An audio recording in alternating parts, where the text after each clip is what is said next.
Hoy vamos a empezar a estudiar el tema de infraestructura verde. Vamos a ver los principios y más adelante vamos a ver algunas aplicaciones en la Ciudad de México, ¿no? Eh, Justamente la clase pasada vimos que eran los servicios ecológicos, que eran esos beneficios que podríamos obtener nosotros de la naturaleza, que no se suelen cuantificar y por eso no se les suele dar un valor económico, pero sí son fundamentales para nuestro bienestar. Y vimos que lo que nos va a poder proveer o nosotros vamos a poder diseñar esos servicios ecológicos para mantenerlos y eso va a ser a través de la infraestructura verde. Entonces hoy vamos a empezar a aterrizar un poco esa parte teórica que vimos en la clase pasada. Entonces, a ver, ahí está. Vamos a hablar de infraestructura verde en oposición a infraestructura gris. Ahora, infraestructura gris, pues es el término que nosotros solemos conocer simplemente como infraestructura. Principalmente nos vamos a centrar en los servicios ecológicos hidrológicos, entonces vamos a hablar que la infraestructura verde va a ser una alternativa de manejo de la hidrología urbana. Entonces, en la actualidad, la mayoría de las ciudades, la enorme mayoría, manejan esa hidrología urbana, esa escorrentía, la evacúan a través de sistemas de drenaje sanitario, ¿no? Todos los componentes, los registros, atarjeas, colectores, etcétera, ¿no?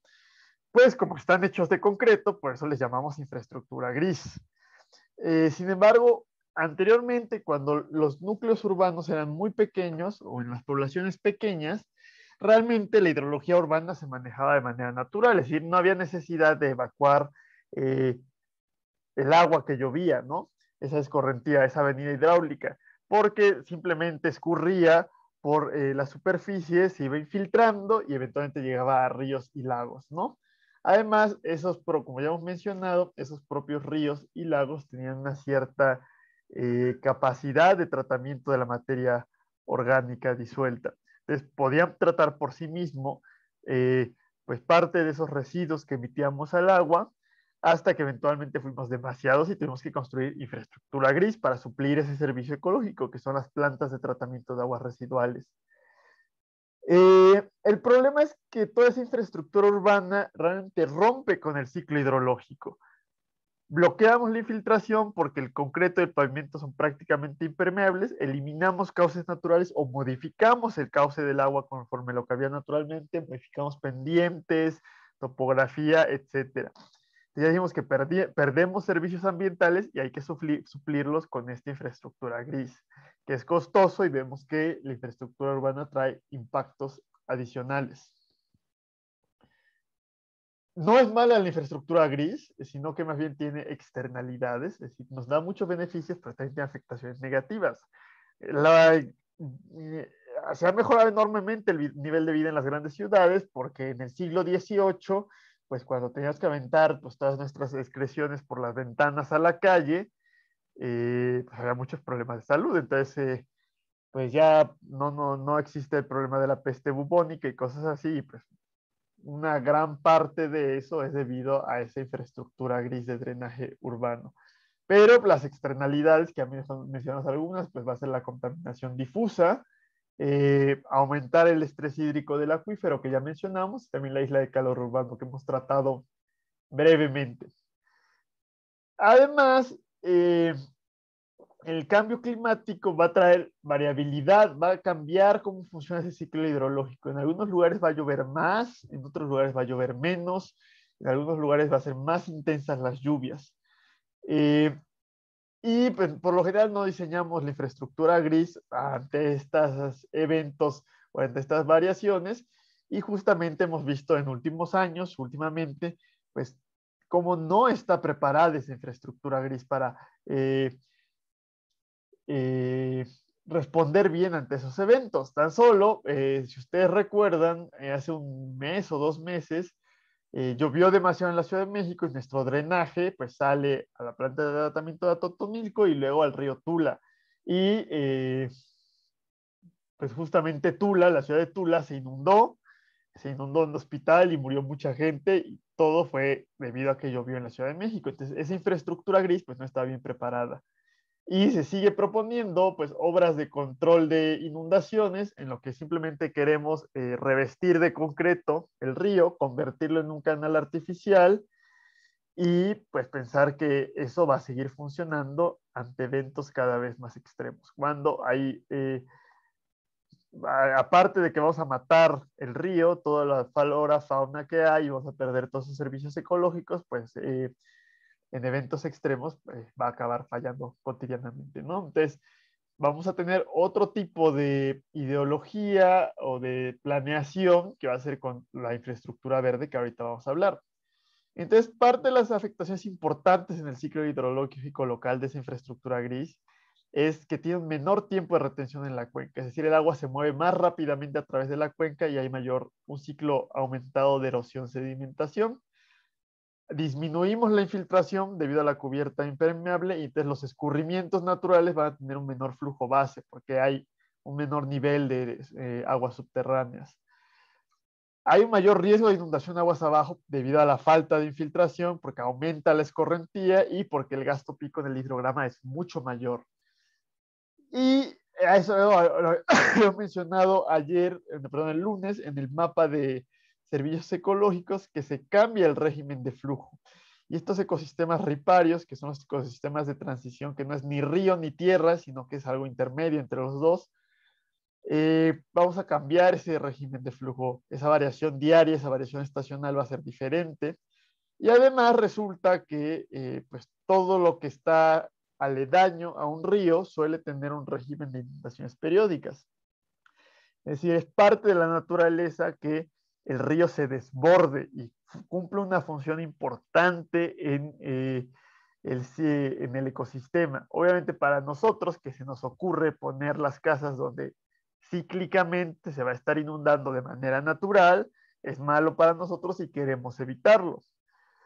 Pues esta es solo una de las formas más fáciles de evitarlo, pues es no construir en los meandros de ríos y ciudades como Curitiba, por ejemplo, todos esos meandros del río lo dejaron como áreas verdes, como un enorme parque, también en Taipei y en Taiwán, pues hay una gran zona de buffer alrededor del río, que son parques, que mejora la calidad de vida de las personas y además es algo que se va a inundar cuando haya grandes eventos extremos, pero no va a dañar la infraestructura, los edificios.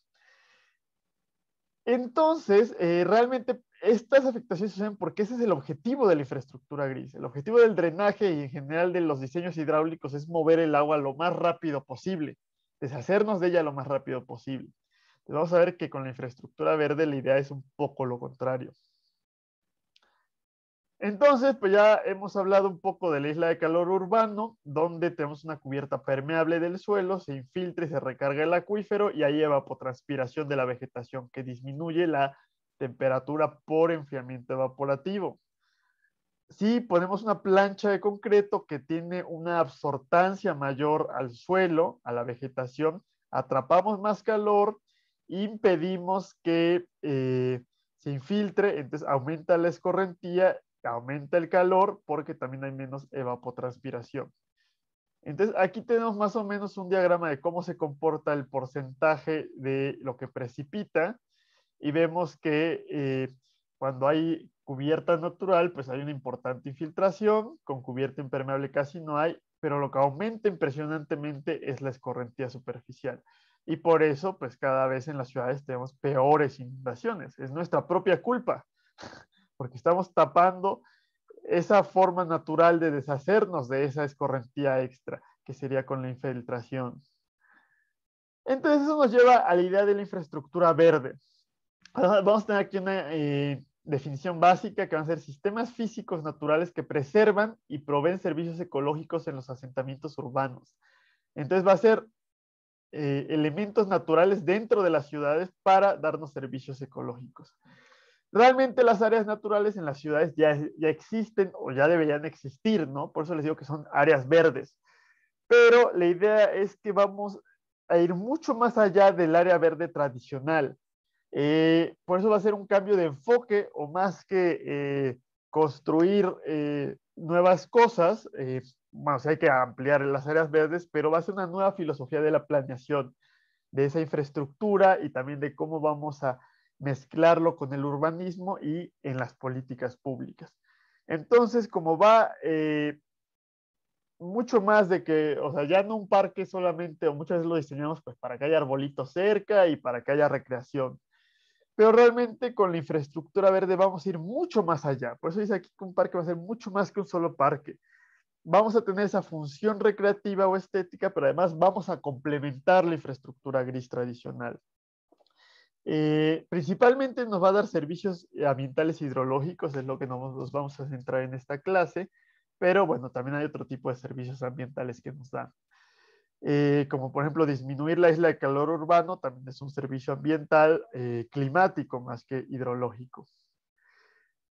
Primero va a ser, a veces se le llama infraestructura azul, infraestructura verde o infraestructura verde azul porque es vegetación, pero también vamos a incluir los cuerpos de agua.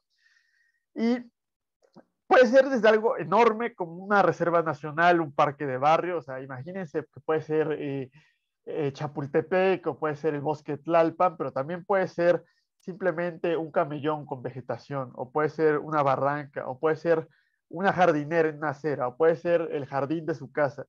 Eh, Tiene muchas escalas diferentes y puede ser cosas muy sencillas que no solamente tienen que ser grandes obras multitudinarias, ¿no? Eh,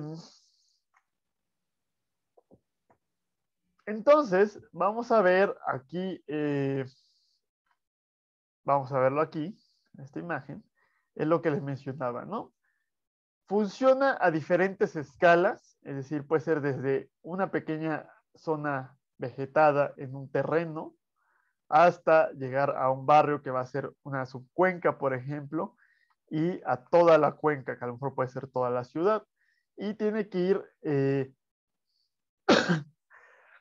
superponiéndose ese efecto, ¿no? O sea, esto tiene que aportar al comportamiento de la subcuenca y esto tiene que aportar al comportamiento de toda la cuenca. Aquí también tenemos lo mismo, que puede ser algo tan sencillo como pues una pequeña jardinera, unas plantas que tengan cierta, o sea, no es nada poner plantas, no vamos a ver que tiene cierto diseño, ciertas funciones dentro del patio de mi casa. Y en el patio de mi casa voy poniendo diferentes elementos y esos elementos pues van en pues toda una cuadra. Entonces cada patio de cada casa y cada calle va a tener diferentes elementos de infraestructura verde que van a estar trabajando en conjunto hasta llegar a la escala de todo un barrio o de toda una ciudad donde se va sumando el efecto de cada uno de estos elementos pequeños. La idea también es, entonces ya vimos que va a diferentes escalas, pero también tiene que ir distribuido a lo largo de la ciudad. O sea, no solamente va a ser suficiente poner una jardinera en esta parte de la ciudad, en mi casa. Tiene que haber jardineras en muchas casas, en muchas ciudades, en muchas calles, muchos camellones, muchos parques distribuidos. Por eso hablamos que es infraestructura distribuida. Pero no solamente tiene que ir distribuida, sino que además tiene que estar interconectada para que forme una red con núcleos y conexiones, como ya lo hemos mencionado al inicio del semestre. Y estos núcleos, que puede ser, por ejemplo, un parque, va a tener una zona central que va a estar más aislada, más protegida de esta zona artificial urbana, va a ser algo más natural y puede haber una zona de transición donde se vaya cambiando poco a poco algo más artificial. Piensen que a lo mejor el centro del Chapultepec o el centro del bosque Tlalpan, por ejemplo. Si ustedes se meten bien al bosque Tlalpan, hay unas partes donde ya ni siquiera hay caminos, se tienen que ir ustedes subiendo ahí por los cerros. Pero si son un poco a la orilla, pues está las zonas para correr, pues hay puestos de comida, hay el estacionamiento, pero más o menos pues sigue siendo un área con mayor vegetación que el resto del Pedregal, ¿no? Esa es la zona de transición. Pero la idea es que pues, el bosque Tlalpan pudiera estar conectado con el bosque Chapultepec por estos corredores de vegetación, que podrían ser, por ejemplo, si tuviéramos un pequeño río en la ciudad, que aquí no hay, pero si lo tuviéramos, eh, si tuviéramos, por ejemplo, barrancas en la ciudad, camellones en las calles, o tan solo a lo largo de una calle, una red de jardineras y de árboles que estén conectando esto. Esto permite que la flora, que la fauna principalmente pueda moverse de un lado a otro y que justamente esos elementos de la biodiversidad de múltiples poblaciones que estén interconectadas y que puedan interactuar entre sí le dé una mayor resiliencia y una mayor fortaleza a nuestra red de infraestructura verde. Le vamos a llamar también desarrollo de bajo impacto o drenaje urbano sustentable. Aquí viene, porque estamos hablando de un manejo de la hidrología urbana. Entonces, son soluciones basadas en la naturaleza, estamos manejando la escorrentía de manera sustentable y justamente va a ser un desarrollo de bajo impacto porque no estamos proponiendo que nos vayamos a vivir ahí en una chocita en medio de la selva y que así tengan que ser nuestras ciudades. Tenemos ciudades con toda la infraestructura de una ciudad, pero el asunto, ya dijimos que cuando la cuenca en la que está construida la ciudad va a tener un cierto hidrograma, ¿no? Como ustedes lo vieron en hidrología. Cuando yo construya una ciudad o vaya expandiendo ese desarrollo urbano, voy a aumentar la cubierta impermeable y voy a poner drenaje tradicional. Entonces, ese drenaje tradicional, le dijimos que la cubierta impermeable, la plancha de asfalto, disminuye la infiltración. Entonces, aumenta el volumen que escurre superficialmente, entonces aumenta el pico del hidrograma. Y que la idea del drenaje es mover o deshacerse del agua lo más rápido posible. Entonces, el tiempo de retención, que si ustedes recuerdan es el tiempo desde que inicia la precipitación hasta que tenemos el pico de nuestro hidrograma, se acorta. Entonces, la idea es desarrollar una ciudad, pero sin modificar este hidrograma, o recuperar la forma del hidrograma tradicional. Es decir, que tengamos una infiltración similar a la que había antes que hubiera una ciudad y que pues mantengamos un tiempo de retención dentro de la cuenca razonable para tener un ciclo natural de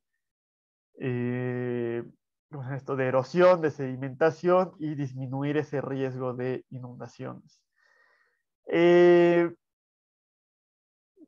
Entonces, alguien mencionó algo aquí, alguien está comentando. Villahermosa no sería candidato a Ciudad Verde, ¿verdad? Porque los problemas no son por infiltración, sino por drenaje. Isis. No sé cómo está el drenaje de Villahermosa. Supongo que tú eres de Villahermosa, porque lo has mencionado varias veces, pero sí, una cosa es que el drenaje no funcione. Por ejemplo, yo sé que en Torreón, como es plana la ciudad y llueve poco, pues como que va bajando el drenaje y cada que llega, creo que como a 3, 4 metros de profundidad, bombean y vuelven a subir el nivel del drenaje y van bajando. Entonces, cuando llueve un poquito más de lo que suele llover, se inunda todo. Entonces, claro, si el drenaje no está hecho adecuadamente, pues ya ahí hay un problema. La idea no es sustituir el drenaje por infraestructura verde. Creo que no lo he mencionado, pero la idea es complementarlo. Es que justamente que esa infraestructura verde pueda absorber una gran parte de ese excedente que haría que el drenaje se sobrepasara. Es decir, a lo mejor si en Villahermosa, como tenemos el hidrograma urbano, que es mucho más alto que el hidrograma natural, pues justamente cuando hay una tormenta severa se ve sobrepasado el drenaje. Si utilizáramos infraestructura verde para regresar a este hidrograma natural, entonces el gasto pico que va a tener el drenaje se va a disminuir considerablemente. Y aparte, el volumen total que va a pasar por el drenaje se va a distribuir más en el tiempo. Entonces, el drenaje, no vamos a modificar la capacidad del drenaje, pero simplemente vamos a hacer que esa capacidad pues, no se vea sobrepasada. No sé si más o menos eso contesta un poco lo que me habías preguntado. De hecho, a lo que iba es que me tocó vivir la inundación del año pasado y me di cuenta que pues los ríos están a la vista, ¿no? Entonces, tú vas, no sé, al centro histórico y te topas con el río Grijalva como una novedad. Entonces, cuando el nivel del río empieza a subir, empieza a hacer que pues la infiltración le llegue a la tierra de, por ejemplo, el jardín del vecino cercano. Sí, o sea, la idea, ahí el problema en todo Tabasco es que el Grijalva es un río que justamente varía mucho o sea, puede tener un gasto, o cuando hay tormentas severas, el gasto pico que tiene supera mucho la capacidad del río y por eso el río crece de tamaño para tener esa capacidad. Entonces tuvimos la mala idea de construir en las orillas del río, es decir, en Villahermosa está muy pegado, tienes razón, está muy pegado toda la ciudad al río. Creo que sí hay partes del río en el centro de Villahermosa que están cubiertos de concreto, está revestido el río. Entonces, al revestir el río de concreto, a lo mejor hacemos un poco más controlable el régimen de flujo, pero disminuimos la infiltración, entonces el gasto es mayor. Y aunque el río sea natural, pues sí tienes jardín en tu casa, pero todo el resto es impermeable, entonces la permeabilidad general de la ciudad es poca. Entonces, aumentas también ese gasto eh,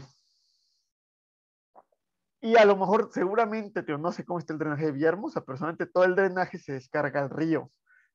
Entonces, en vez de favorecer que el agua que llueve a 3 kilómetros del río, que se infiltre en esa parte, pues dirigimos ese drenaje, eso que llovió lo dirigimos por el drenaje al río y aumentamos el gasto pico del río. Eh, entonces, pues sí, es complicado y aparte, bueno, en Tabasco pues tienen otras situaciones que muchas veces las inundaciones son por el manejo, las políticas de manejo de las presas, de todo el sistema de presas que hay en el Grijalva o Sumacinta. Pero sí, sí, mira, si quieres, ahorita vemos algunas de las estrategias de esto de la infraestructura verde y si te sigue quedando más o menos la duda de qué se podría hacer, pues me vuelves a preguntar, ¿va? Sí, profe. Ok. Entonces, como les digo, la idea es regresar a ese hidrograma pico original. Entonces, vamos a ver ahorita de manera enunciativa los elementos, los tipos de infraestructura verde, porque no nos da el tiempo de hacer un diseño cuantitativo, ¿no? Pero les digo, el diseño cuantitativo consiste en ver cuál es el hidrograma real de mi cuenca urbana, cómo sería el hidrograma si no tuviéramos este desarrollo urbano, es decir, cómo sería el hidrograma natural, calcular justamente picos, tiempos de retención y calcular este volumen de diferencia. Entonces, la idea es tener un almacenamiento temporal de ese volumen y al almacenar temporalmente ese volumen y liberarlo de manera controlada, pues vamos a poder regresar a este hidrograma o también al favorecer esa infiltración, pues vamos a poder también regresar a este hidrograma tradicional. Entonces, así es como podemos diseñar cuantitativamente un elemento de infraestructura verde. Eh, ¿Qué beneficios nos va a dar esa infraestructura verde? Pues primero es autosustentable o autorregulable, o sea, las plantas, sobre todo si ponemos las plantas correctas, pues no tenemos que estarlas manteniendo, ni siquiera tendríamos que estarlas regando. Vamos a hablar de la vegetación xerófita un poquito más adelante. Es multifuncional porque dijimos que cumple función de parque, también de infraestructura verde, por ejemplo, o sea, de parque, de drenaje urbano sustentable, etcétera. Es bastante más económico que hacer un drenaje profundo como el túnel emisor oriente y pues va a traernos todos esos beneficios de la infraestructura distribuida que va a ser una mayor resiliencia a lo largo de toda la ciudad. Entonces, la infraestructura verde genera resiliencia urbana. Entonces, para nosotros nos va a interesar principalmente esta función o este beneficio que va a ser disminuir las inundaciones, sequías y olas de calor, pero bueno, también captura carbono, entonces mejora la calidad del aire, nos ayuda en ciudades costeras contra el daño costero y erosión, es decir, plantar manglares podría ser poner infraestructura verde, Mejorar la calidad del agua, la fertilidad del suelo, la polinización, que ya hablamos un poquito, dar empleo, mejorar la imagen, recreación de ejercicio, mejorar la seguridad de las ciudades, turismo, valor histórico, cohesión social, etcétera. Entonces nos dan una gran cantidad de cosas esta infraestructura verde. Hay problemas importantes y por eso no se suele aplicar, que hay que planearla y operarla con administración adaptativa, que ya vimos que era un proceso iterativo, que vamos a estar basados en el aprendizaje y que hay condiciones de incertidumbre. Esto es lo que sucede en toda la vida, incluso en nuestra vida diaria tenemos que planear aprendiendo de las situaciones anteriores y no sabemos lo que va a suceder realmente. Algo tan básico y tan aparentemente obvio es muy poca gente lo aplica y en la administración es difícil de implementar. Entonces, como aquí es fundamental, pues ya hay un problema. Además, pues resulta que pues, muy pocos ingenieros y muy pocos políticos siquiera han escuchado este término de infraestructura verde y va en contra del pensamiento tradicional de la ingeniería civil. Ya les dije que la idea de la hidráulica es mueve el agua lo más rápido posible, a lo mejor disipa de la energía para que sea menos riesgoso, pero deshazte de ella lo más rápido posible. Y siempre la solución de los ingenieros civiles para todo es concreto. Pon concreto, concreto. Aquí un muro, tapa esto con concreto. Entonces, pues como pues vamos con la idea de utilizar elementos naturales y va en contra de esta idea tradicional, pues a veces sí hay mucha resistencia. También, por lo mismo de los servicios ecológicos, es difícil encontrar esos beneficios económicos. Entonces, en la evaluación de un proyecto de infraestructura verde, pues hay muchos retos en esos beneficios. Y pues eso es parte de lo que se está desarrollando para realmente elucidar esos beneficios que nos va a dar. Sobre todo utilizando ese pensamiento de ciclo de vida o análisis de ciclo de vida y comparándolo contra las opciones tradicionales. También otra idea es proponerlo como medidas sin arrepentimiento y medidas con beneficios colaterales. Entonces, uno de los principales beneficios de la infraestructura verde es poder restaurar el ecosistema, darnos resiliencia hídrica, combatir el cambio climático, y aunque el cambio climático ya está aquí, pues como que mucha gente piensa que es algo que del 2070, ¿no? 2080. La resiliencia hídrica, incluso si yo les dijera, vamos a hacer infraestructura verde para solucionar la situación de Villahermosa, porque Villahermosa se va a volver a inundar. Si hace 10, 12 años hubo inundación igual en las mismas regiones, de la misma magnitud que esta inundación reciente que tuvimos, pues en 10 años va a haber otra, ese es el periodo de retorno.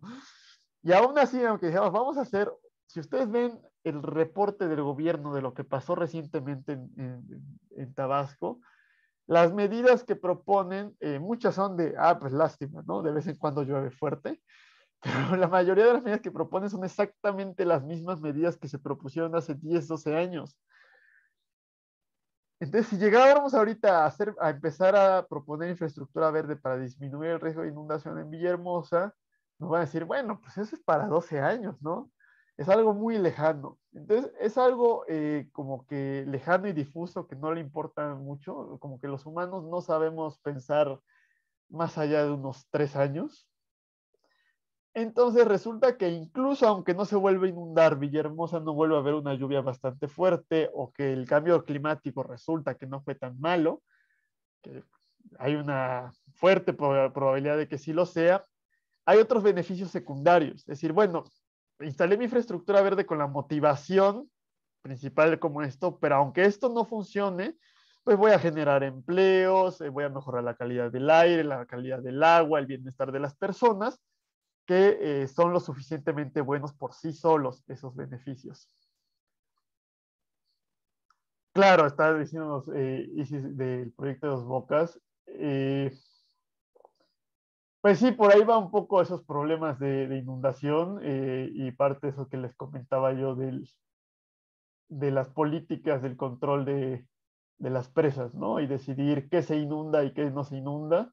Supongo que en hidráulica les habrán hablado que cuando una presa ya está pasando ese nivel, ¿cómo se llama? El NAMO o NAME, ¿no? El nivel de máximo de aguas extraordinarias. Sí. Sí, NAME. Cuando supera eso, hay que tomar medidas inminentes porque si llueve más aguas arriba, hay riesgo de que superemos el límite de la presa y cuando el agua salta por la presa va a destruir la presa. La energía que tenga esa agua que caiga va a voltear la cimentación de la presa.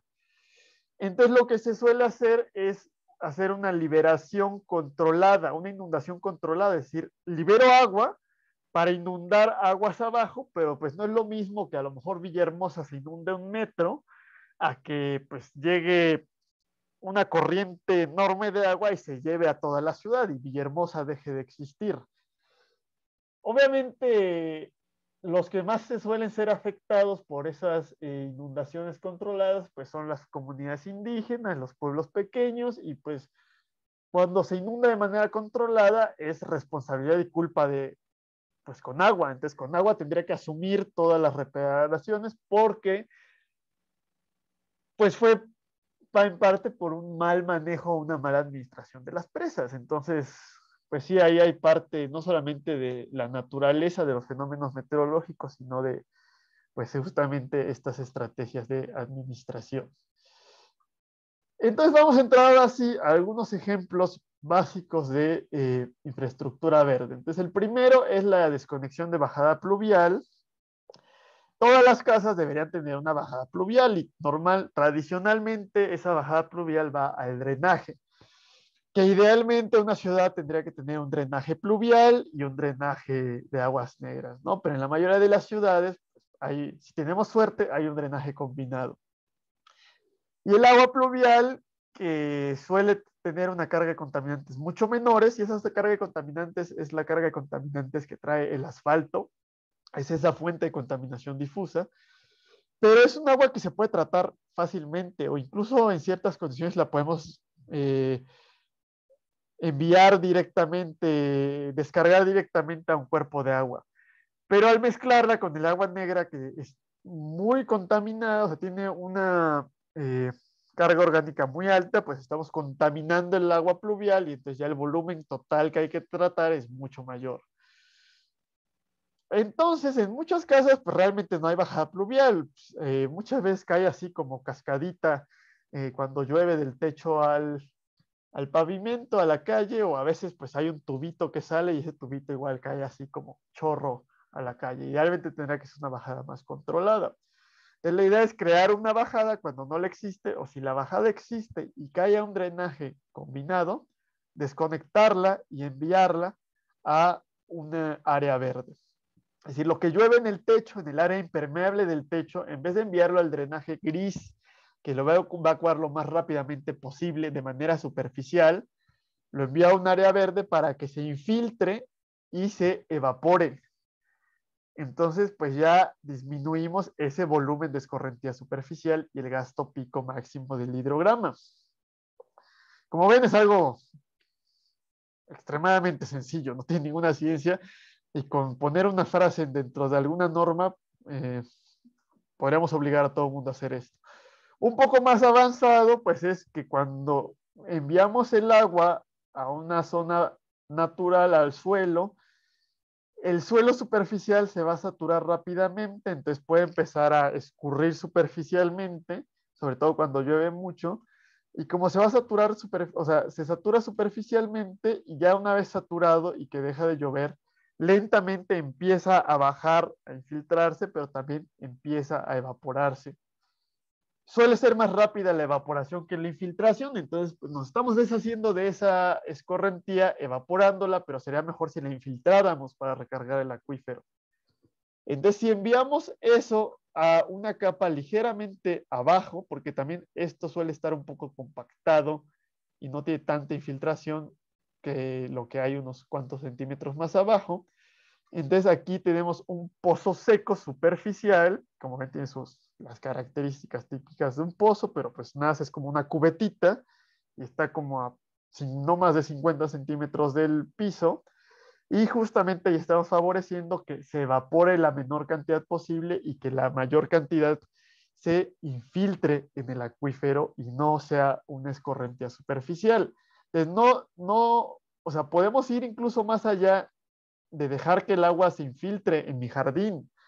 Si yo en todos los jardines, por ejemplo, de Villahermosa, pues le pusiera esto, un pequeño pozo de infiltración, pues la tasa de infiltración sería muchísimo mayor y entonces estaríamos disminuyendo esa cantidad. Villahermosa además debe tener otro problema parecido al de Nueva Orleans. No sé cómo sea las cotas de Villahermosa, pero probablemente y gran parte de Tabasco debe estar bajo el nivel del mar. Y obviamente en Nueva Orleans pues tienen diques gigantescos para arreglar eso, pero en México pues no tenemos ese dinero. Y si extraemos, seguramente en Villahermosa extraen aguas de los pozos, entonces debe haber un hundimiento regional a una escala mucho menor que la Ciudad de México, pero en todas las ciudades que extraen agua de los pozos hay hundimiento regional, ¿no? Entonces ahí empeora también todavía ese cambio en la topografía debido a los asentamientos urbanos. Otra opción va a ser la captación pluvial, que la vamos a ver muy superficialmente porque la ven eso en otra clase, en la clase de sistemas de hidrosanitarios sustentables para edificios. Pero como no todos la llevan, no sé si realmente se los enseñen en el temario, pero esa es otra cosa. Tenemos aquí, la idea es tener ya esa bajada pluvial del edificio. Les digo, pues muchas veces no existe esa bajada pluvial y hay que hacer parte de esa obra. Tan solo poner el pretil a lo largo del perímetro del techo del edificio y eso a veces duplica o triplica el precio contra lo que puede costar a lo mejor toda esta parte hidráulica, ¿no? O hidrosanitaria. Baja el agua y resulta que el primer milímetro de precipitación contiene el 80% de los contaminantes porque va a lavar la contaminación, las partículas que hay en el aire y además va a lavar la contaminación que hay en el techo o en el pavimento. Entonces va a ser agua con muy mala calidad, entonces esa agua hay que separarla. Entonces vamos a tener un tanque secundario que se va a llamar separador de primeras lluvias que va a guardar ese volumen inicial de agua que está muy concentrado en contaminantes y que a lo mejor tiene un pequeño dren que lo podríamos conectar a un área verde o a un pozo seco. Y ya el restante, cuando ya viene el agua mucho más limpia, la mandamos a un tinaco, una cisterna. Y tiene varias medidas para ayudar a mejorar la calidad del agua. Reducimos la turbulencia, le quitamos energía al agua para que haya agua estática aquí y haya sedimentación. Y además extraemos con una pichancha flotante para no tomar el agua ni de abajo ni de arriba, sino de en medio, para que ciertos contaminantes que son menos densos que el agua no los estemos tomando. También es muy importante una obra de desborde porque a lo mejor puede llover demasiado o varios días y se llena este separador de primeras lluvias, se llena la cisterna y para que no salga el agua así como una presa que falla, pues tenemos un pequeño drenaje, un pequeño dren que lo enviamos al drenaje o idealmente pues a una zona verde que tenga una gran capacidad de infiltración. Incluso esto idealmente tendría que tener un desborde conectado ahora sí al drenaje para que si llueve demasiado, ahí sí la idea es poder sacar el agua rápidamente porque ya esto está superando su capacidad de infiltración. Esa agua todavía tiene ciertos contaminantes, no tiene la calidad potable, pero la podemos usar, por ejemplo, en excusados, si le podemos usarla para lavar patios, si le ponemos algunos filtros, pues además podemos utilizarla, por ejemplo, para lavar ropa, incluso si le ponemos cloro, para bañarnos, y se puede llevar incluso a más filtros para que se volviera potable, es decir, podemos darle el uso que queramos a esta agua siempre y cuando la tratemos lo suficiente y necesario. Entonces, no sé si tengan alguna duda de lo que hemos visto, de qué es la infraestructura verde, de los tipos de estos primeros tipos de infraestructura verde, como la desconexión de bajada pluvial o la captación pluvial. La captación pluvial, además, recuerden que el agua que llueve y que se va al drenaje y sale de la cuenca, como en la Ciudad de México, es una huella verde. La captación pluvial también consiste en una huella verde porque es precipitación, pero la captación pluvial nos ayuda a disminuir nuestra huella azul porque estamos usando el agua de lluvia en vez de el agua que viene de la red potable. Entonces suele ser más grave la huella hídrica azul que la huella hídrica verde. Entonces con esto pues también nos sirve mucho porque hay zonas donde hay escasez de agua y aparte se inunda, que es lo que sucede en muchas partes de la ciudad, ¿no? Entonces con la captación pluvial pues podemos resolver dos problemas de un tiro, que es esa multifuncionalidad que estamos hablando. Otra solución va a ser un jardín de lluvia o de biorretención. Entonces aquí tenemos la imagen y la idea es tener una pequeña sección concentrada, una pequeña depresión somera donde tengamos vegetación, donde tengamos suelo poroso a una mayor profundidad y que toda la pendiente de mi jardín, de mi bajada pluvial, pero incluso de un estacionamiento, de la calle, de la banqueta, etcétera, esté dirigida para que se concentre ahí. Entonces estamos creando una microcuenca donde el punto más bajo de la cuenca va a ser esta región y todo se va a concentrar ahí. Entonces aquí se va a infiltrar rápidamente el agua y aparte vamos a tener plantas semiacuáticas que van a ser capaces de resistir suelos saturados eventualmente. Y también, pues estas plantas semiacuáticas pues pueden tener en sus raíces cierta captación de nutrientes que va a disminuir la carga de contaminación y aparte van a haber microbios que pueden tratar parte del agua. La idea es que esto se pueda, o sea, hay jardines de lluvia o totalmente secos, entonces que la idea es que infiltre todo inmediatamente, o hay algunos jardines que pueden ser de biorretención, que se pueden inundar y mantenerse inundados, es decir, están todavía más abajo, infiltran el agua, se satura el suelo y de pronto empieza a subir el nivel del agua y queda un pequeño estanque después de un periodo de lluvias intensas. Es decir, llueve mucho y al día siguiente hay un pequeño estanque. Eso favorece ciertas especies de aves, es decir, emula esos ecosistemas naturales y esas inundaciones eventuales que hay en los ecosistemas riparios. Y además, pues es un volumen de agua que estamos almacenando. Entonces, estamos almacenando un volumen de agua y entonces estamos disminuyendo la forma de este hidrograma. Este volumen que se hubiera ido inmediatamente a aumentar el gasto en mi drenaje, pues lo estoy almacenando de esta manera. Hay un detalle aquí importante que no se puede quedar totalmente estancada el agua porque pues, se va a empezar a podrir el agua.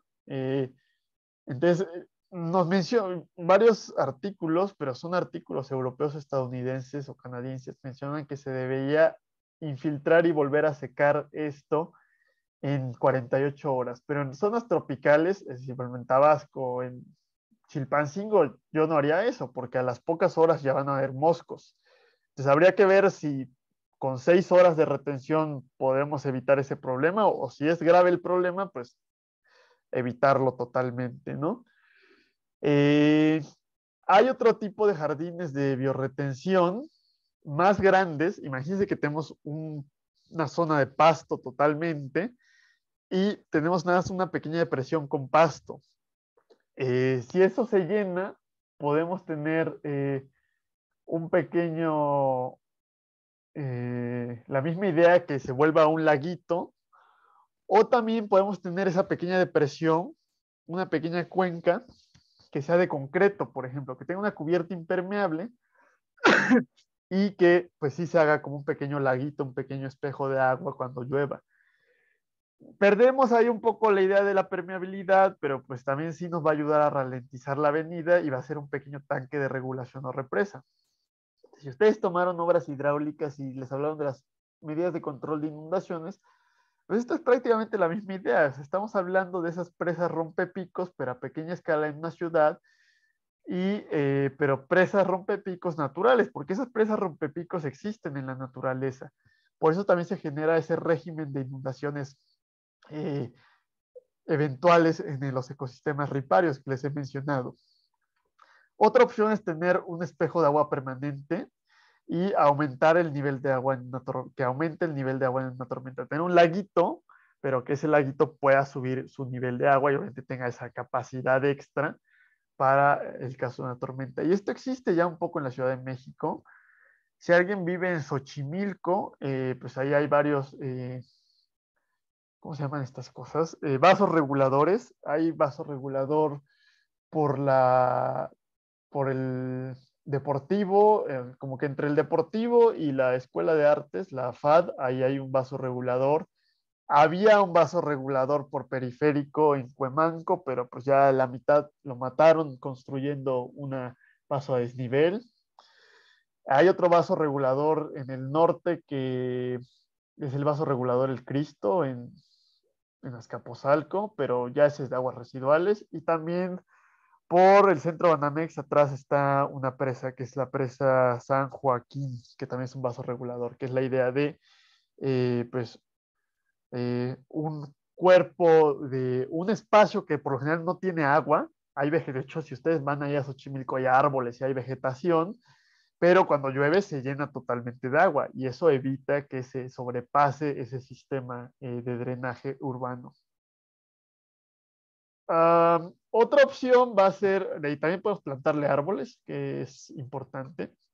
En una ciudad densamente poblada como la Ciudad de México, pues rara vez en la Ciudad de México las banquetas son de este tamaño, ¿no?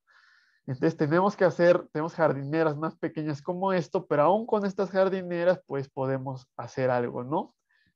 La idea es primero que el sustrato que hay en la jardinera sea altamente permeable y para evitar, muchas veces se cortan los árboles quejándose de que destruyen el pavimento. Cuando les digo que acabamos perdiendo, es eso que les mencionaba la clase pasada, de todos estamos conectados y todos estamos en esto juntos, ¿no? Entonces, si corto un árbol, pues estoy perdiendo servicios ambientales que ahorita les voy a mencionar. La idea de estas cajas de planta es que esta banqueta de concreto se extienda verticalmente hacia abajo un poco. Entonces, eso va a evitar que la raíz crezca horizontalmente, sino que va a llegar la raíz y va a ser forzada a continuar hacia abajo. Entonces, va a disminuir el riesgo de que rompa el pavimento. Y además hay que escoger especies de árboles que tengan raíces hacia abajo y no horizontales.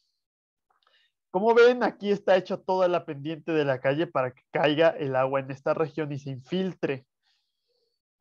También hay una posibilidad de que tenga una tapa de abajo de concreto, entonces que sea realmente toda una cajita, pero estamos perdiendo ahí la capacidad de infiltración. Eso depende y hay que tener cuidado con el tipo de suelo. Hay muchos lugares en México que tienen arcillas parcialmente saturadas, que son arcillas expandibles. Creo que Querétaro tiene esa situación. Entonces, donde si yo favorezco la infiltración, la arcilla se va a expandir y va a romper cimientos y va a romper calles. Entonces ahí a lo mejor no es buena la infiltración, pero sí es importante retener un volumen de agua. Entonces ahí sí puedo poner esa superficie impermeable en el fondo de mi jardín de lluvia, o pues puedo tener esta cuenca de retención que tenga, simplemente sea un cuenco, como un tazón, pero de concreto. Y también eso puede servir como un área de recreación. Entonces yo podría construir skate parks eh, donde pues hacemos que la gente tenga una actividad, los jóvenes tengan una actividad que hacer. Entonces pues disminuimos a lo mejor un poco la incidencia de crimen juvenil. Pero la idea es que cuando llueva fuertemente, pues se llene de eso de agua y genere un pequeño laguito. De hecho, en su lectura, no sé si la de esta clase o la próxima, van a leer algo parecido de una cancha de básquetbol en Holanda que está como que metida un poco, tiene un nivel menor y cuando llueve se inunda la cancha y eso evita que se inunde el resto de la ciudad. Y Holanda pues tiene situaciones similares a lo que podríamos ver en ciertas cuencas, como dijimos, Nueva Orleans o, o Tamaulipas, porque como no me acuerdo si el 50 o el 80% de Holanda se encuentra bajo el nivel del mar. Entonces, esta ciudad de Holanda, aunque esté bajo el nivel del mar, pues puede implementar estas medidas para almacenar temporalmente eh, volúmenes de agua y que no aumente mucho el gasto dentro del río que pase por la ciudad. Entonces, justamente en ciudades como Villahermosa o ya más hacia la costa, en otros lugares como Coatzacoalcos, Digo, la ciudad se extiende bastante más de donde está el río, entonces a 4 o 5 kilómetros del río podíamos empezar a aplicar en esas subcuencas, a aplicar esto para que en esas zonas lejanas del río, que a lo mejor no se inundan, son zonas que no tienen riesgo de inundación, pero sí dirigen, el drenaje dirige lo que llueve ahí a las zonas donde sí se inunda. Vamos a hablar de eso en la Ciudad de México, la siguiente dentro de 2 clases. Entonces, las zonas que no se inundan mandan su agua a donde sí se inundan. Entonces, las zonas que no se inundan, si ahí se infiltra el agua, disminuye el volumen donde sí se inunda. Entonces, justamente estas jardines de infiltración o de biorretención compactos les vamos a llamar planter boxes o cajas de plantas. Muy importante en estos jardines de lluvia es tener una obra de desborde, que cuando llueva demasiado y para evitar que este charquito pues se haga un charcote en toda la calle, que haya una conexión con el drenaje tradicional para que podamos evacuar rápidamente eso. Por eso les digo que no es o drenaje o infraestructura gris o infraestructura verde. Sería infraestructura gris trabajando en conjunto con la infraestructura verde. Otra opción va a ser lo que se llama bioswale, que la traducción literal es drenaje natural, pero creo que es más preciso este término en inglés. Estos son elementos puntuales que infiltran en un punto, almacenan en un punto cierto volumen de agua y lo infiltran en ese punto. Vamos a también tener elementos lineales que van a estar, además de almacenando un volumen de agua, pues en esos poros que existen en el sustrato, y que además de estar infiltrando esa agua, van a estarla transportando, que es lo que hace el drenaje normal. El drenaje mueve el agua de un lado a otro. Estas cosas no están moviendo el agua de un lado a otro. Y además, pues en la hidrología urbana, en la hidrología natural, pues el agua siempre se mueve de un lado a otro, ¿no? Por eso existen los ríos. Entonces, esto es más o menos la idea que en vez de tener, o podríamos tener un drenaje que lo que esté lloviendo en la calle, pues lo esté recolectando el drenaje y lo esté transportando a lo mejor a lo largo de la calle. Si en vez de eso tenemos por ejemplo, un camellón con las características adecuadas y la permeabilidad correcta, que lo que esté lloviendo en la calle se esté dirigiendo al camellón, entonces, y se esté transportando también linealmente siguiendo la topografía de la cuenca. Pero no lo vamos a querer mover lo más rápido posible, queremos moverlo lentamente para recuperar ese tiempo de retención hidráulico, y aunque uno podría pensar que el mover algo lentamente aumenta el riesgo de inundaciones, cuando movemos algo lentamente, aguas abajo llega agua, o sea, el agua se tarda más tiempo en llegar y por eso el gasto pico se disminuye. Entonces, al mover más lentamente el agua en la cuenca, aumentamos el tiempo de retención, disminuimos el gasto pico, porque sobre todo el gasto pico se va a disminuir en ese punto de salida de la cuenca, que es donde suele haber más inundaciones. A ver, aquí estábamos.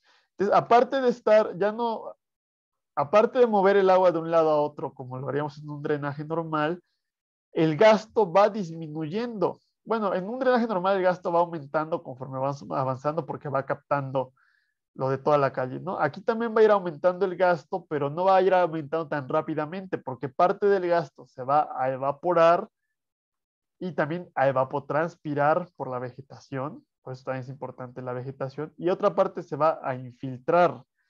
Entonces, el gasto al final de nuestro bioswale va a ser menor que el gasto que tendríamos al final de nuestro drenaje tradicional. Lo ideal es tener ambos para que cuando llueva demasiado y se pueda superar la capacidad de este bioswale, tengamos una obra de desborde que lo mande al drenaje tradicional. Otra opción que vamos a tener va a ser un estanque de retención en techos. Entonces, aquí también, por eso les digo que esto va un poco contra la idea del pensamiento de la ingeniería civil tradicional, porque aquí justamente va a ser algo opuesto, o algo opuesto de lo que se suele hacer en el diseño.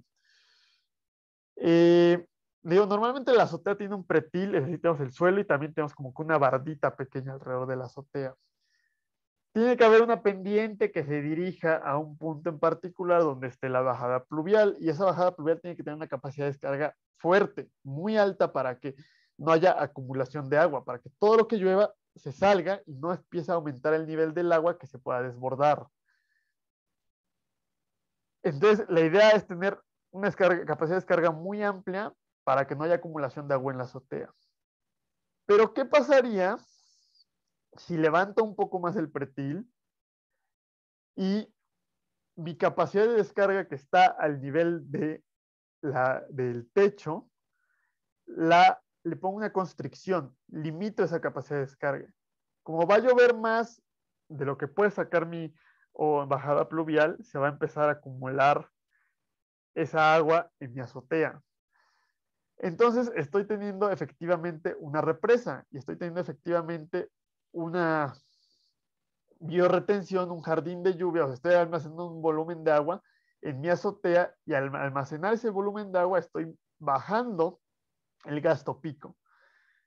El asunto es que, claro, que existe el riesgo de que llueva demasiado y empiece a desbordarse.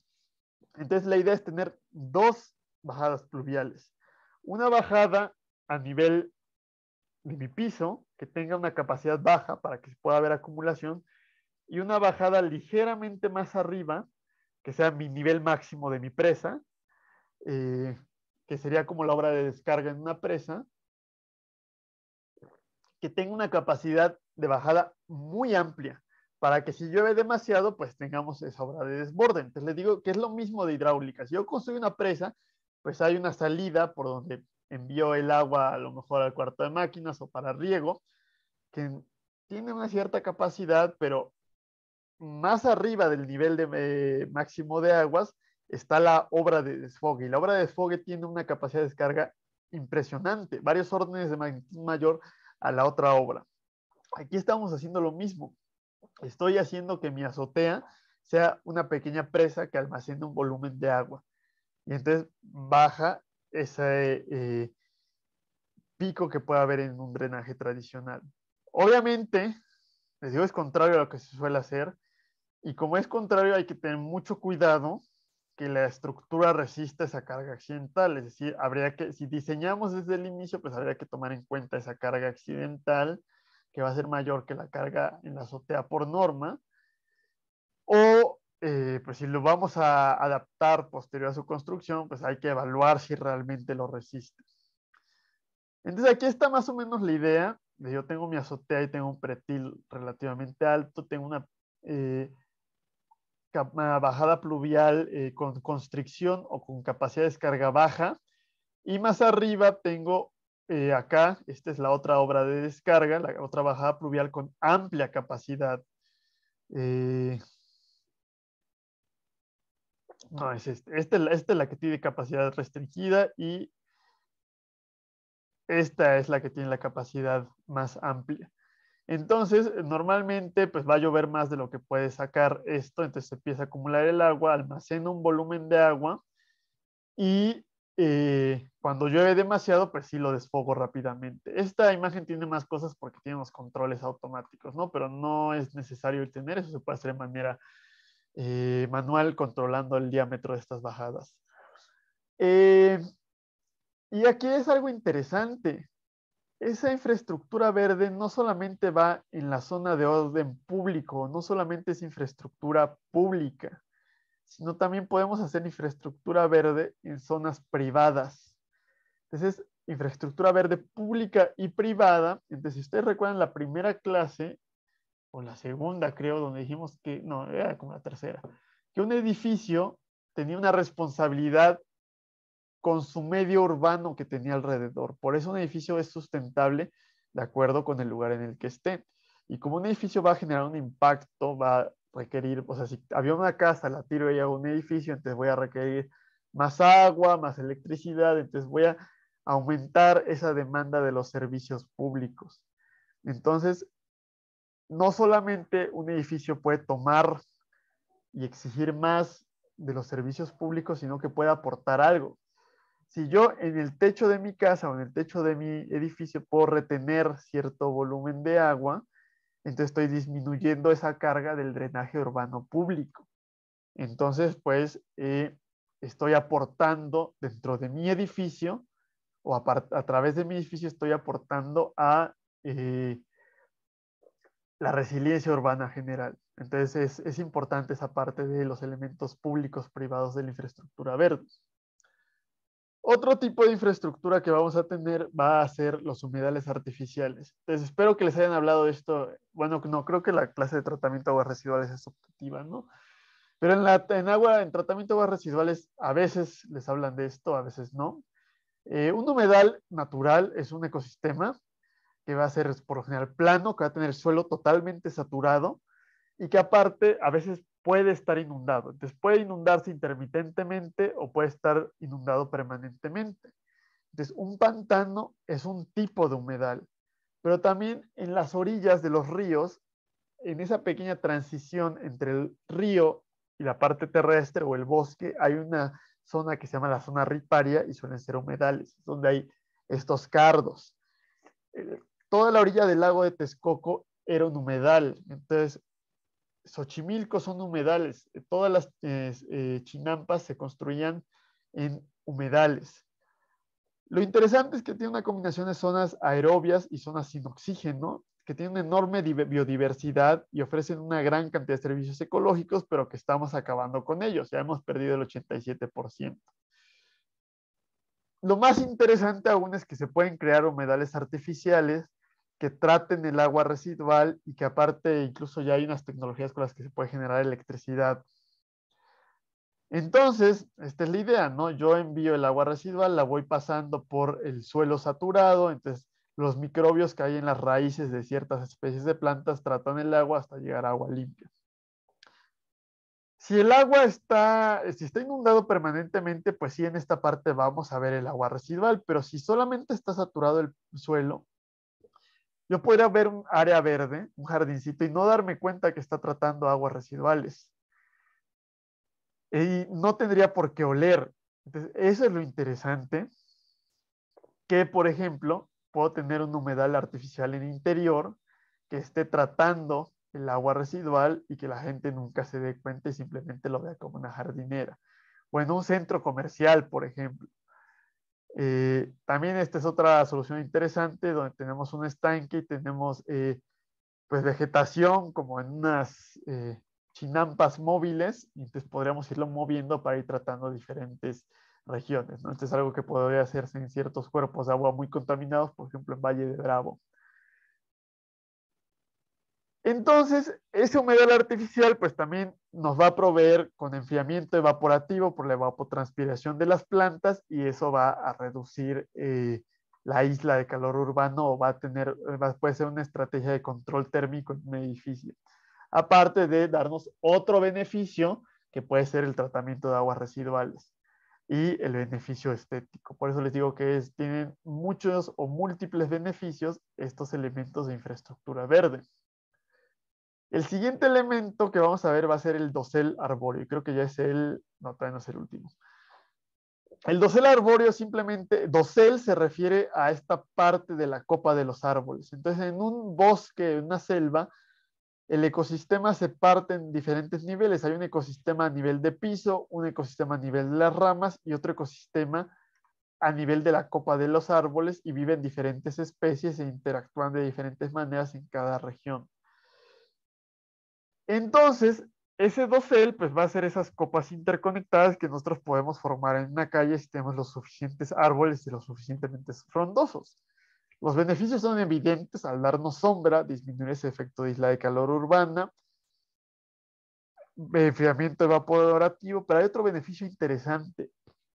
Un árbol también reduce o ralentiza la escorrentía urbana.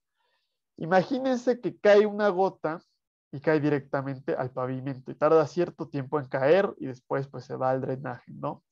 Pero ¿qué pasa si esa gota de lluvia cae y choca en una hoja y se queda en la hoja hasta que cae otra gota y es la suficiente cantidad de agua como para que caiga todo y ya cae? Entonces el tiempo que tardó en viajar la gota, si no hay un árbol, al tiempo que tardó en viajar si hay árboles y están frenando la caída las hojas de los árboles, pues eso va a hacer que se ralentice la escorrentía y que disminuya el gasto pico del hidrograma. Entonces también nos ayudan de esa manera hidrológica.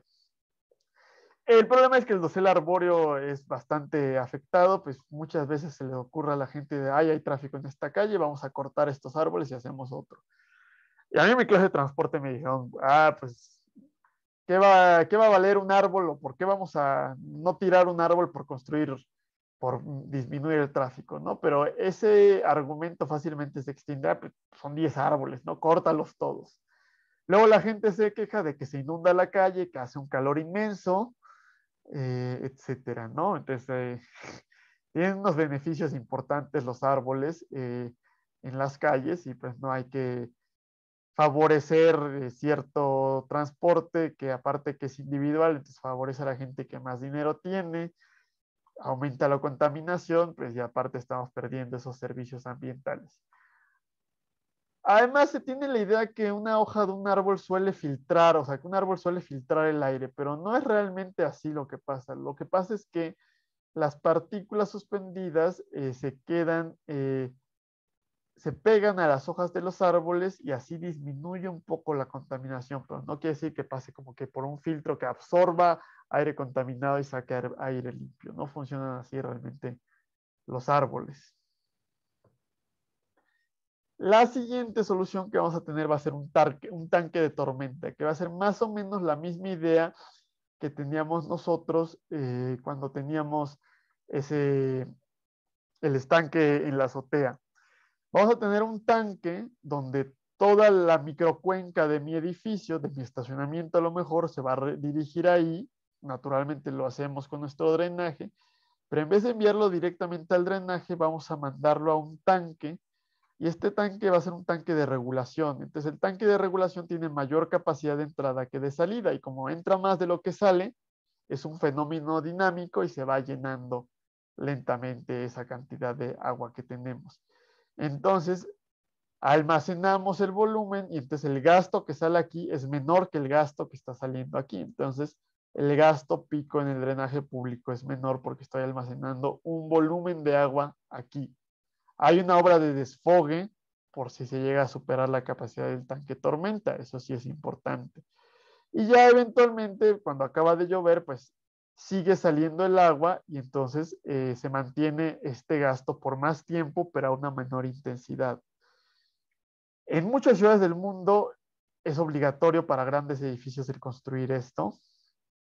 En nuestro país debería hacerlo también. Imagínense todos esos grandes desarrollos multifamiliares, esos centros comerciales que tienen enormes estacionamientos en superficie, tiendas, tiendas como, no sé, tipo Walmart, Costco, que tienen estacionamientos enormes, pues podrían tener, y que son impermeables, pues podrían tener este tanque de tormenta. La obra de hacer pues un tanquecito de concreto pues es bastante, puede ser bastante cara. Hay una alternativa que geotécnicamente es interesante donde se ponen estos bloquecitos de plástico que no se hace ninguna obra con concreto reforzado, pero pues esto tiene una resistencia similar al suelo circundante, entonces pues ahí hay un balance de fuerzas, de esfuerzos laterales, ¿no? El problema, y se pone obviamente una geomembrana para que esto sea, bueno, depende de qué nos interesa. Puede ser una geomembrana o podemos dejar que haya cierta infiltración teniendo un geotextil. El problema es que si hay algún tipo de taponamiento o hay que darle mantenimiento a esto, aquí cabe una persona y puede entrar y limpiar esto. Esto se va a ir probablemente asolvando con el tiempo y después va a dejar de funcionar, ¿no? Entonces, esto en 20, 30 años va a dejar de funcionar y esto a lo mejor se le puede alargar la vida útil. Otra opción que vamos a tener van a ser los pavimentos permeables, que una forma muy sencilla es simplemente tener adoquines como esto y que en vez de poner una junta de concreto, pues dejarlos nada más unidos entre sí y entonces ahí puede pasar el agua entre los adoquines o dejando una pequeña parte de vegetación de tierra entre los adoquines. Ahorita les muestro una foto. Cuando tenemos concreto como tal o asfalto impermeable, no sé si alguien ya escogió este tema, pero pues una forma sencilla de hacer, hay varias estrategias diferentes, pero una forma de hacer el concreto permeable, pues es simplemente cambiando la granulometría de los agregados y haciendo que sea pobre en finos. Y eso va a aumentar la permeabilidad de nuestro concreto. También disminuye la capacidad de carga, ¿no? Entonces hay que tener cuidado con el uso que va a tener esto, pero bueno, en un pavimento no es tan importante la capacidad de carga. Entonces fácilmente podríamos obligar a que todos los pavimentos, a que todas las aceras fueran permeables, mientras que una calle pues va a depender de los ejes equivalentes que circulan en esa calle. Además, esta base que tiene que suele tener un pavimento, podemos hacerla con un agregado, con una granulometría muy pobre, una granulometría muy gruesa, es decir, que sea extremadamente porosa y que pueda almacenar un gran volumen de agua. Entonces ahí tenemos también un volumen almacenado temporalmente en lo que se va infiltrando, o si llueve de más, pues podemos tener también una obra de desborde. Entonces, como ven, pues las estrategias por lo general es almacenar agua y liberarla lentamente. Entonces, el pavimento permeable, aparte de que favorece la infiltración, también almacena un volumen de agua. Muchas veces la subrasante tiene que ir compactada, si no se nos va a ir haciendo todo curvo el pavimento. Entonces, como la subrasante está compactada, pues a lo mejor aquí se infiltra rápidamente, pero aquí no se va a infiltrar. Entonces podemos combinar esta subrasante compactada con una serie de pozos someros, pozos secos de infiltración. Es decir, que aquí va esta subrasante y de pronto tenemos un pozo que se mete otros 40 centímetros, que va a permitir que por ahí haya una mayor infiltración y podamos saltarnos esta poca infiltración que haya en la subrasante, ¿no? Obviamente hay que hacer un diseño ahí geotécnico para ver que no haya problemas de hundimientos diferenciales. Ahora, esos son los elementos individuales de la infraestructura verde que se van a tener que ir uniendo a mayores escalas. Entonces, la siguiente escala sería la escala de una calle, un patio, un jardín, un estacionamiento. Entonces, la idea es que a lo largo de toda la calle hayan muchos elementos diferentes de infraestructura verde que estén trabajando entre sí, trabajando en conjunto con la infraestructura tradicional. Esta es una pequeña calle suburbana americana, pero bueno, también es algo que podemos llegar a encontrar en algunas partes de México, aunque a lo mejor no con estos patios tan grandes, ¿no? O pues imagínense una calle normal, pero que tenga casas que estén un poco más pegadas entre sí, ¿no? Que tengamos pavimento, o sea, una acera permeable, que tengamos jardineras, que sean jardines de lluvia o que puedan ser estos bioswales, que la pendiente esté dirigida para que el agua que llueva en la acera y en la calle se dirija a esta zona verde, que el pavimento, si es una calle residencial donde no circulan muchos automóviles, sea permeable y que haya obras de desborde que cuando llueva demasiado para que esto no se inunde, aprovechemos la infraestructura gris. En una zona más grande, ya en el centro de una ciudad, viene esa idea de las calles completas que mencionamos en la idea del nuevo urbanismo. Diseñar de lado a lado para todos. Entonces, hay zona para vehículos privados, transporte público, otros medios de transporte como bicicletas, una amplia zona para peatones donde podemos estar conviviendo y relajándonos. Hay espacio suficiente para gente en silla de ruedas e incluso pues se promueve o se favorece la convivencia y el usar el que haya peatones y eso también aumenta la seguridad, sobre todo si hay suficiente iluminación nocturna, pero no de más, porque ahí ustedes leyeron que una iluminación excedente puede ser contraproducente y que la iluminación vaya hacia abajo y no hacia arriba. Hacia abajo es hacia donde la necesitamos. Entonces, como ven, pues la ciclopista, las aceras son permeables, a lo mejor esto tiene que ser impermeable para que pueda resistir el paso de los carros, pero pues tenemos varios suelos, tenemos jardines de lluvia que pueden retener temporalmente cierta espejo de agua. Aquí esta es una buena propuesta de tranvías, los tranvías se están retomando en todo el mundo. En México había una propuesta de poner un tranvía en la Nueva Santa María, no es cierto, en la Santa María de la Ribera, pero quién sabe qué habrá pasado. Son más eficientes, son eléctricos. En la Ciudad de México tenemos una cantidad enorme de tranvías. Todavía si ustedes pueden ver algunas vías ahí entre el pavimento de la ciudad, pero pues la idea del tranvía es que pues puede tener nada más sus vías férreas, pero esto puede estar vegetado. Entonces esto también puede ser un área verde que sea permeable y que también esto esté dándonos enfriamiento evaporativo y sombra, que esté disminuyendo el efecto de la isla de calor urbana. Y no hay que olvidar la infraestructura gris tradicional que nos va a dar obras de desborde para evitar eventos extremos. Un estacionamiento es una enorme área desperdiciada. Muchos me han comentado en sus tareas. Bueno, es que en la Ciudad de México hay muchos edificios y no hay ya espacio disponible. Si supieran la cantidad de hectáreas de estacionamiento superficial que tenemos desperdiciadas en la Ciudad de México, de estacionamiento impermeable, pues todavía hay mucho espacio disponible en la Ciudad de México. Entonces, si pudiéramos hacer que ese estacionamiento, tan solo en CEU, ¿cuántos metros cuadrados de estacionamiento hay, por ejemplo, en el estadio y en muchos otros lugares, en ingeniería? Si ese pavimento fuera permeable, porque son donde no están circulando autos, sino que están estáticos, si fuera permeable, si tuviéramos aparte biosoils en estas como espacios que tenemos que diseñar para que puedan haber vueltas, etcétera, son lineales por lo general, entonces esto sería un jardín de lluvia y esto sería un bioswale que puede ir transportando e irlo infiltrando poco a poco.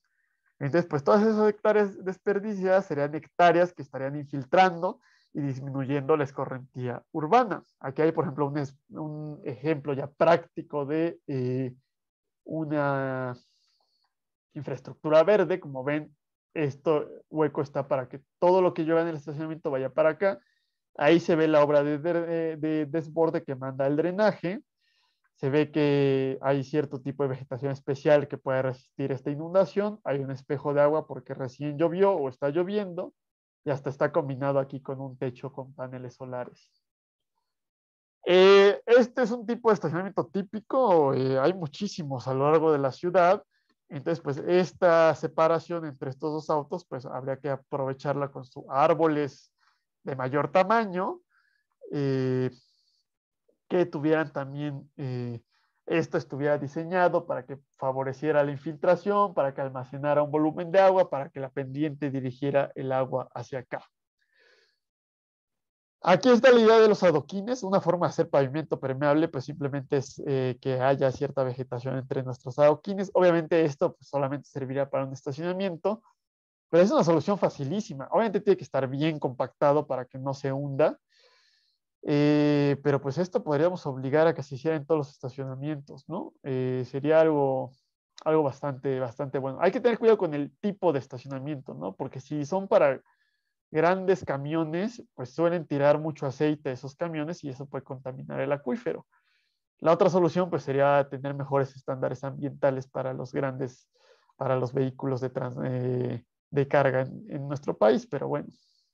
Entonces esta es otra solución para tener una cubierta permeable en los estacionamientos.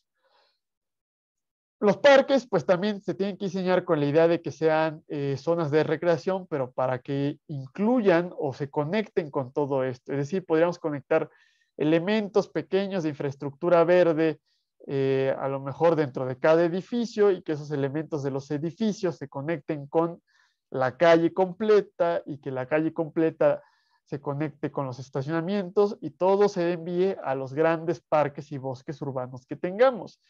Y que esos parques y bosques urbanos, lo ideal sería que tuvieran una topografía menor. En la Ciudad de México, por lo general, son los cerros los parques urbanos. Eso nos afecta un poco el que podamos aprovechar eso, pero no lo evita totalmente. Tenemos parques como el Parque Hundido, por ejemplo, y que el Parque Tezosomoc también, en Azcapotzalco. La idea es que todo ese transporte ralentizado de los biosoils se pueda dirigir eventualmente a un parque y que en ese parque se esté infiltrando en una gran área, o que tengamos unas áreas de biorretención, unos estanques donde si llueve demasiado, pues pueda aumentar y hacerse un espejo de agua en esa región. Les digo, y este estanque de biorretención, pues pueden ser unas canchas de fútbol, de básquetbol, puede ser para hacer skateboarding, etcétera, ¿no? O pues simplemente puede ser una pequeña depresión que tengamos. En CU, si ustedes se fijan bien, algunos camellones, pues sí tienen esta idea de la depresión y funcionan más o menos de esa manera.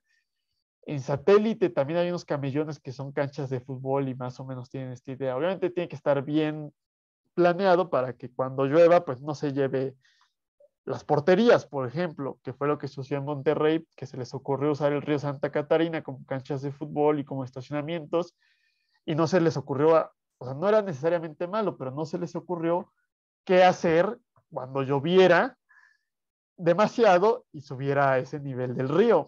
Entonces tendrían que haber tenido un plan que si llovió en el cerro, pues tenemos 6 horas para quitar todo lo que hay ahí, o que las canchas de fútbol, las porterías estén realmente bien agarradas, bien cimentadas, para que no se las lleve esa fuerza del agua.